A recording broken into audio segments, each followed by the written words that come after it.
हरियाणा के IPS cadre के officer थे और वो शेड्यूल कास्ट से बिलोंग करते थे। ओरिजिनली वो हैदराबाद तेलंगाना के रहने वाले थे और उनके ऊपर सुसाइड करने की मतलब उन्होंने सुसाइड करने का जो निर्णय लिया है उसके पीछे कई दिनों से कई सालों से उनका अपमान किया जा रहा था। ये शेड्यूल कास्ट के अधिकारी है इसीलिए उनको ठीक सहयोग नहीं दिया जा रहा था, उनको तकलीफ दी जा रही थी और इसीलिए मतलब उन्होंने अपनी जिंदगी खत्म करने का निर्णय लिया। और उनकी पत्नी जो ये अमनीत जी है वो आईएएस ऑफिसर है और वो माननीय सीएम साहब के साथ नायब सिंह सैनी साहब के साथ जापान के दौरे में वो थी और उनकी दो लड़कियां जो है लड़कियां अमेरिका में पढ़ाई करती है। तो मतलब वो अकेले घर में थे और उन्होंने अपनी ज़िंदगी ख़त्म करने का निर्णय लिया और उन्होंने एफआईआर में कितने 19 लोगों का नाम है ना 11 19 बता रहे 19 टोटल 19 हाँ। तो जो एफआईआर उनका जो सुसाइड नोट है तो सुसाइड नोट में पूरन कुमार जी ने 11 अफसरों के नाम उसमें लिखे हैं और उसमें पहला नाम डीजीपी का है, शत्रुजीत कपूर, दूसरा नाम रोहतक के जो एसपी उनका नाम है और बाकी के भी कई अफसरों के नाम उसमें हैं। और इन लोगों के तकलीफ के कारण ही मैं सुसाइड कर रहा हूं। ऐसा सुसाइड नोट वहां है। अभी 6-7 दिन हो रहे हैं, अभी तक उसका पोस्टमार्टम भी नहीं हुआ है। मैं उनके परिवार को मिलने के लिए आज आया था। मैं नरेंद्र मोदी सरकार में सामाजिक न्याय एवं अधिकारिता और दिव्यांगजन सशक्तिकरण डिपार्टमेंट का राज्य मंत्री हूं और मैं मंत्री के नाते भी और एक सामाजिक सुरक्षा की जिम्मेदारी भी हमारे मंत्रालय की है। दलितों का जहाँ जहाँ उत्पीड़न होता है उनको न्याय देने के लिए हमारा मंत्रालय भी काम करता है। सामाजिक न्याय हमारा मंत्रालय है और नरेंद्र मोदी जी की सरकार जो है सरकार दलितों को भारी सपोर्ट करती है। तो आज मैं मंत्री के नाते तो इधर आया हूँ, लेकिन मैं बाबा साहब अम्बेडकर जी का अनुयायी मैं हूँ। मैं रिपब्लिकन पार्टी ऑफ इंडिया का नेशनल प्रेसिडेंट भी हूँ और मैं शेड्यूल कास्ट से, मैं बुद्धिस्ट कम्युनिटी से मैं आता हूँ। तो आज मैंने उस परिवार से बात की। अमनीत जो आईएएस ऑफिसर है उनकी पत्नी वो भी मौजूद थी, उनके पिताजी रिटायर्ड आईएएस है वो भी वहाँ मौजूद थे, उनका भाई आम आदमी पार्टी का एमएलए है वो भी वहाँ मौजूद था पंजाब का। और ये मैडम अमनीत मैडम ये पंजाब से बिलोंग करती है और यहाँ भी चंडीगढ़ में वो आईएएस ऑफिसर है। तो जापान के दौरे में वो सीएम के साथ वो भी गई थी और तब घर में वो अकेले थे और उन्होंने सुसाइड किया है। इनके दो भाई जो है, एक भाई मुंबई में रहता है, एक भाई हैदराबाद में रहता है। तो दोनों से मेरी बात हुई है। उनका जो बड़ा भाई है, ये बड़ा भाई वहाँ मुंबई में मालाड में रहता है और उनकी पत्नी हमारी मराठी है, जो रत्नागिरी जिला है, कोंकण है, वहाँ से उनकी पत्नी है, तो वो भी वहाँ मौजूद थी। और सब लोगों ने मुझे रिक्वेस्ट किया है कि आप सीएम साहब से बात क्या करो। तो मैं अभी सीएम साहब के साथ आधा घंटा तक 30-40 मिनट तक मैं उनके साथ था और उसमें नायब सिंह सैनी जी ने बताया है कि मैं जापान से आने के बाद ही मैं फौरन मैं अस्पताल गया था और मैंने मतलब उस बॉडी को मैं देखकर मैं आया था। उसके बाद परिवार से भी मेरी बात हुई थी। तो परिवार का कहना है कि जब तक कार्रवाई होती नहीं है तब तक पोस्टमार्टम नहीं होना चाहिए। तो मुझे लगता है कि सैनी साहब ने हमको बताया है कि भाई पोस्टमार्टम होने दो, और पोस्टमार्टम के बाद हम जरूर कार्रवाई करेंगे। अभी तक डेथ कौन से कारण हुआ है ये मतलब वो तो है ही सुसाइड नोट में कि मैं इस कारण मैं सुसाइड कर रहा हूँ, आत्महत्या कर रहा हूँ। तो इसीलिए मुझे लगता है कि अभी हमने रिक्वेस्ट किया था कि जल्दी जल्दी कार्रवाई होनी चाहिए। तो सीएम साहब ने बताया है कि हम जल्दी जल्दी कार्रवाई करेंगे। खाली जल्दी पोस्टमार्टम के लिए भी 6-7 दिन हो रहे हैं। आप भी थोड़ा उन फैमिली को तो समझाओ।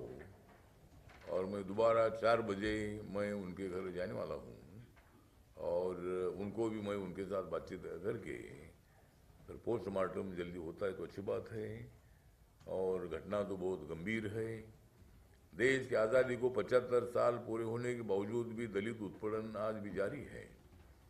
डॉक्टर बाबा साहब अम्बेडकर जी ने इस उत्पीड़न के खिलाफ बहुत बड़ा संघर्ष किया था, और आज समाज में बहुत बड़ा परिवर्तन हो रहा है। बहुत सारे लोग दलितों को सपोर्ट करने वाले भी बहुत सारे लोग हैं, लेकिन दलितों का विरोध करने वाली भी कुछ मेंटेलिटी है। पूरा समाज को हम दोषी नहीं ठहराते हैं, समाज में बहुत अच्छे भी लोग हैं, लेकिन कुछ लोगों को लगता है कि भाई रिजर्वेशन लेकर ये मतलब आईपीएस बने हैं, आईएएस बने हैं।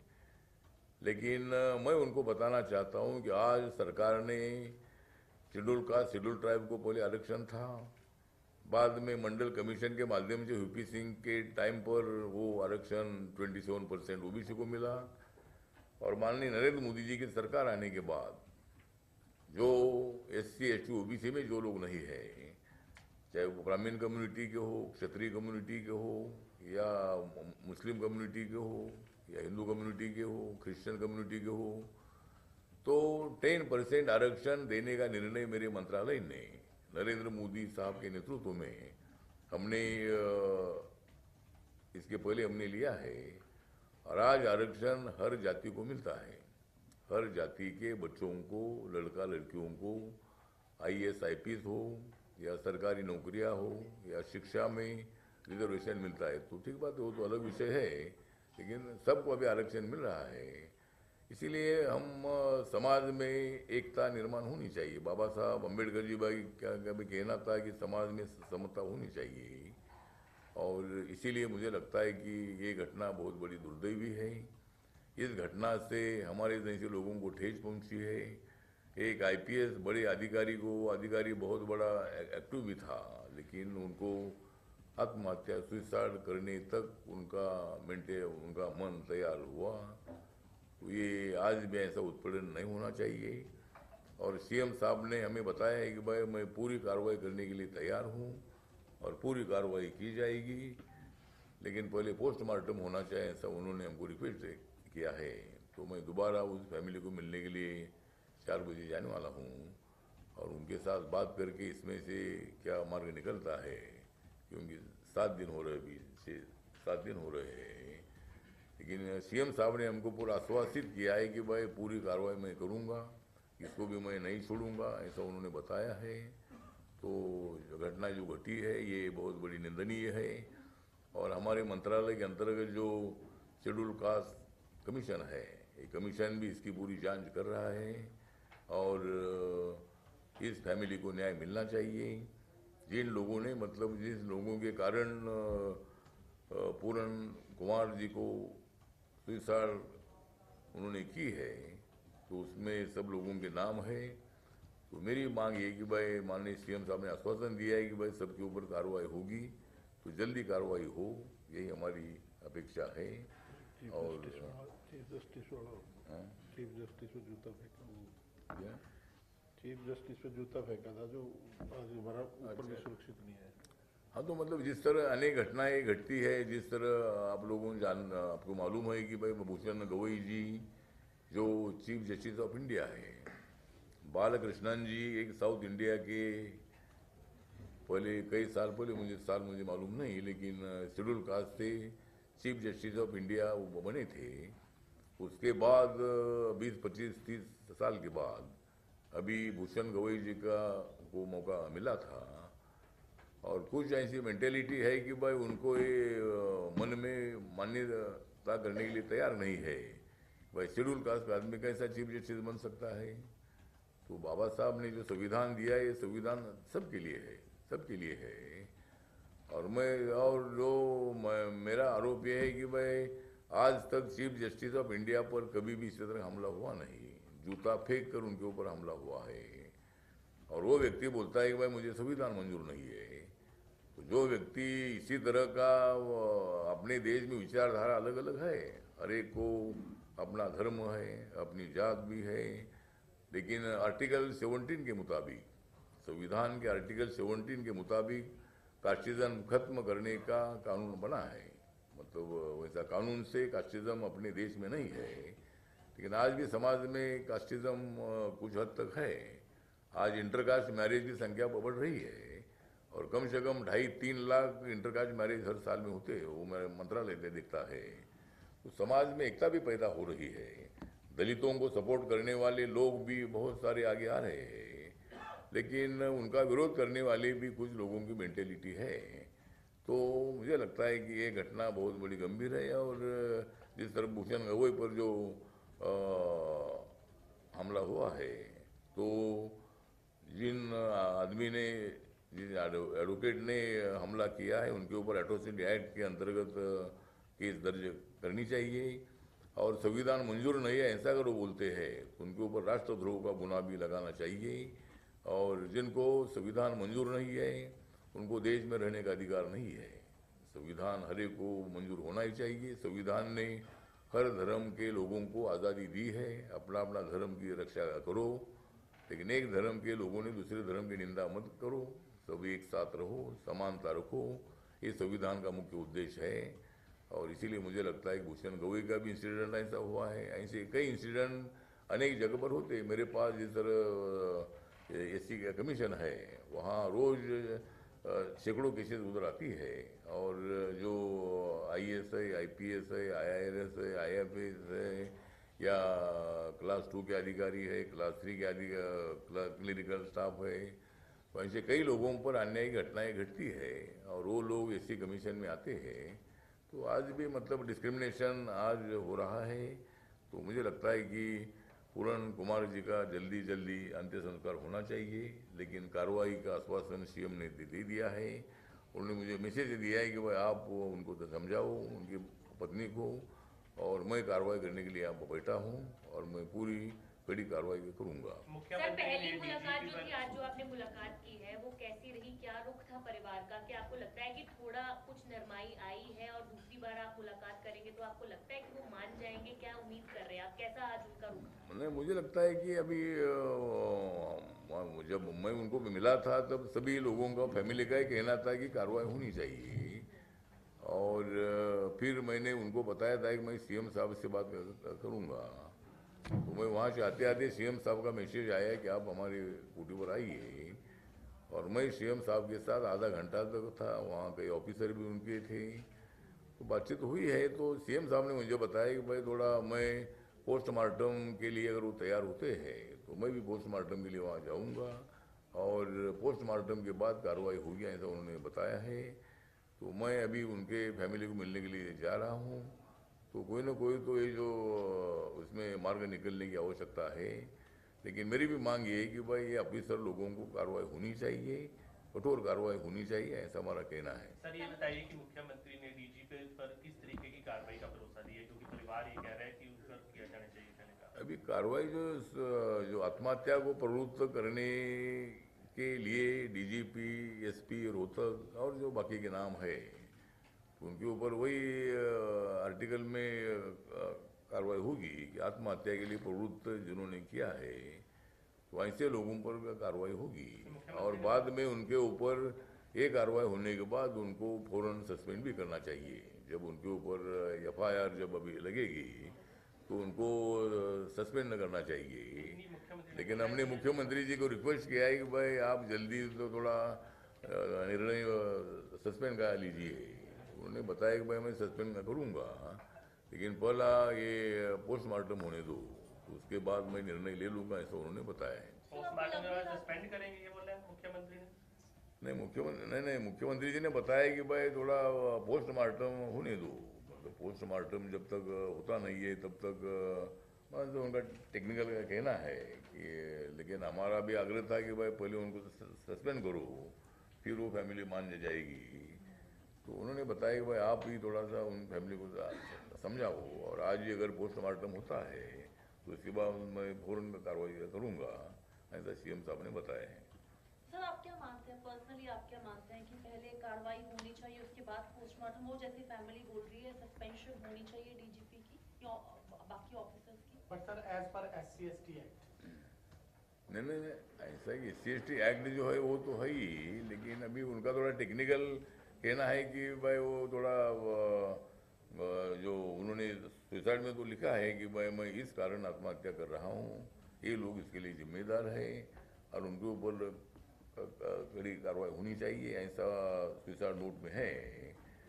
लेकिन उनका कहना है कि भाई थोड़ा पोस्टमार्टम के बाद हम कार्रवाई करेंगे, ऐसा उन्होंने हमको बताया है कि भाई पोस्टमार्टम होने दो, और गोली कैसी बीमारी है क्या है तो पोस्टमार्टम के बाद ही कॉज ऑफ द डेथ जो है ये जब तक मालूम नहीं होता है, मतलब सुसाइड तो ही है लेकिन रिकॉर्ड में वो आना चाहिए, ऐसा उनका कहना है। तो इसीलिए मैंने उनको बताने का प्रयत्न भी किया है कि भाई पहले कार्रवाई करो, लेकिन सीएम साहब ने बोला है कि मैंने इधर आते ही जापान से मैंने अनाउंस किया है और मैं फैमिली के साथ मैं हूँ, मुझे भी उसकी संवेदना है और मैं किसी को छोड़ूंगा नहीं, सबके ऊपर कार्रवाई होगी। सर ये आपको इशू नहीं लगता कि हरियाणा 7 तक दिनों में लिमिटेड नहीं कार्रवाई रह हो गया है, जानी चाहिए बल्कि थी? देश भर में अब ये इशू जो है हाँ। एक नेशनल इशू बन गया है, सिर्फ हरियाणा तक ये इशू लिमिटेड नहीं है।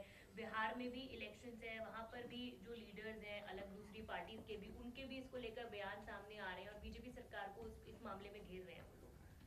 नहीं, मुझे लगता है भी जो अपोजिशन ने राजनीति नहीं करनी चाहिए। मुझे लगता है कि राज्य सरकार ने और मुख्यमंत्री जी ने पूरे मीडिया को भी बताया है, जनता को भी बताया है कि भाई हम कार्रवाई करेंगे, लेकिन अभी अपोजिशन वाले तो हर विषय पर तो कोई सवाल उठाते हैं। तो इसीलिए मुझे लगता है कि बिहार का इलेक्शन भी है और बिहार का इलेक्शन बिहार में है, लेकिन अपोजिशन ने ऐसे विषय में राजनीति नहीं लानी चाहिए, ऐसा मुझे लगता है। और सीएम ने मुझे अभी टोक रहे हैं आपको, अभी तक मुख्यमंत्री ने मीडिया से कोई बात नहीं की है। आज भी वो चंडीगढ़ में 2-3 फंक्शन में थे, उनसे बात करने की कोशिश की, उस सवाल से बचे, वो सवाल से भाग रहे। मीडिया से अभी तक उन्होंने कोई बात नहीं की, कोई पीछे नहीं करी सर आश्वासन अभी तक। नहीं दिलाया अभी तक। आपने मुझे मालूम नहीं, लेकिन जो मैंने बयान पढ़ा है उनका कि भाई इसमें हम किसी को छोड़ेंगे नहीं और हम कितना भी आदमी बड़ा हो, और अभी उन्होंने हमको बताया, मैंने बयान भी पढ़ा था और अभी उन्होंने मुझे बताया भी है कि भाई मैं इसको भी छोड़ूंगा नहीं, मैं कार्रवाई और आपको करूँगा। नहीं लगता कि ये 7 दिन हो गए, कार्रवाई अब तक हो जानी चाहिए थी? इसका हाँ? ब्रेक थ्रू क्या होगा, क्योंकि फैमिली भी अड़ी हुई है और सरकार इस चीज पे अड़ी है कि पहले पोस्टमार्टम हो उसके बाद जो है वो एक्शन लिया जाएगा, और फैमिली कह रही है कि पहले एक्शन हो फिर पोस्टमार्टम। तो क्या आप एक मिडवे बनेंगे कि ब्रेक थ्रू पॉइंट आए? नहीं, इसीलिए अभी मैं फैमिली से बात करूंगा। अभी मैं सरकार की तरफ से सीएम जो बात की है और उनका तो कहना ऐसा है कि पहले पोस्टमार्टम होने दो फिर कार्रवाई करेगी। फैमिली बोलती है कि भाई पहला कार्रवाई करो फिर पोस्टमार्टम होगा, तो उसमें टेक्निकल थोड़ी बातें हैं, तो इसलिए मैं फैमिली से बात करूंगा।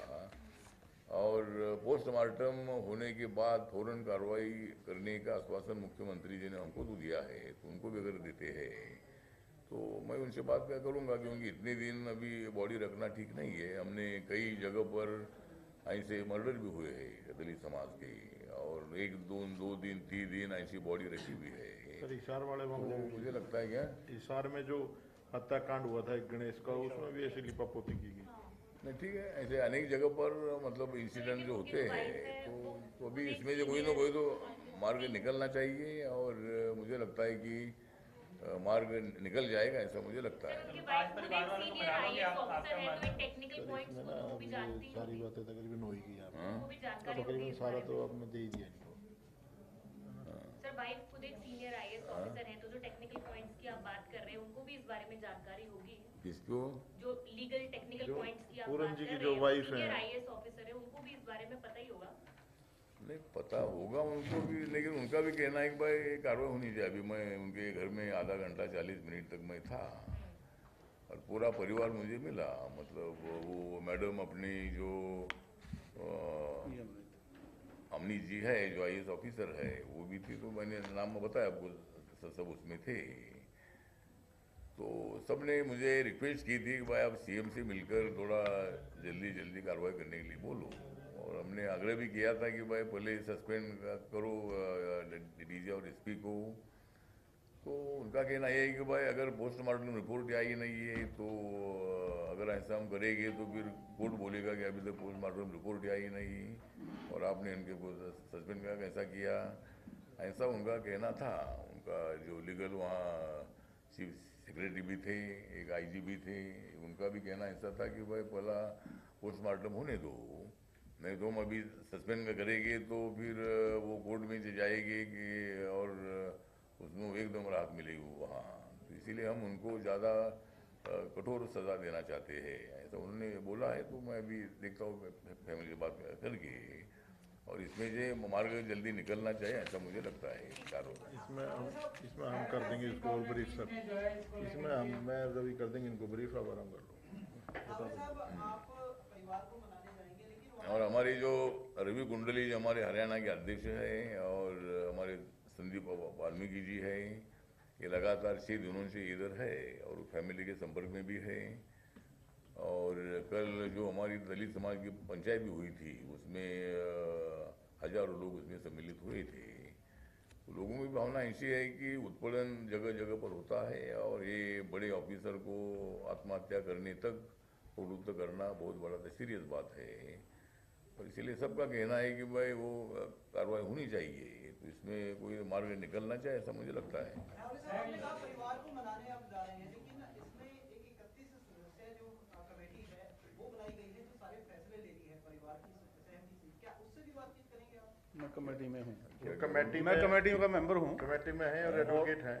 कमेटी बनाई है 31 आदमियों की, 31 आदमियों की जो कमेटी बनाई है उसके अंदर मैं मेंबर हूँ। आप मेंबर हो सर? क्या जी।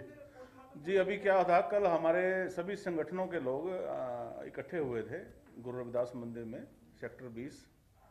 तो सभी ने ये फैसला लिया था कि देखो, ये कितने बड़े अधिकारी को भी अगर सुसाइड करना पड़ रहा है तो इन जो दोषी हैं उनके खिलाफ सख्त से सख्त कार्रवाई होनी चाहिए, और DG और SP को तुरंत प्रभाव से सस्पेंड किया जाए, ना कि उनको छुट्टी पे भेजा जाए।